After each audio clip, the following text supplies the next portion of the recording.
गृहीत्वा दक्षिणां विप्रास्त्यजन्ति यजमानकं प्राप्ती विद्या गरुम शिष्य दग्धारण्यम मृगस्तथा. 18.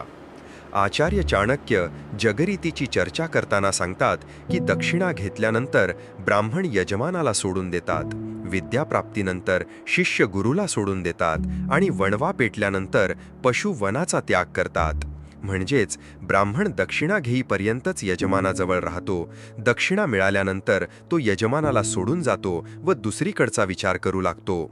शिष्य शिक्षण होईपर्यंतच गुरुजवळ राहतो. विद्या प्राप्त केल्यानंतर ते गुरुला सोडून जातात व जीवन कार्याचा विचार करीत पुढील योजनांचा कामाला लागतात. हरिण आदी पशु वनात ते हिरवे आहे तोपर्यंतच राहतात. जर वनात आग लागली तर पक्षी तेथे राहण्याची सुट्टी संपली असे समजून अन्यत्र डेरा टाकायचा विचार करून निघून जातात वा उडून जातात. व्यक्ती कोणाच्या तरी आश्रयाला तोपर्यंत राहतो जोपर्यंत त्याला आपले ध्येय पूर्ण होताना दिसते. ध्येय पूर्ण झाल्यानंतर उपयोगिता संपल्याचा नियम लागू पडतो.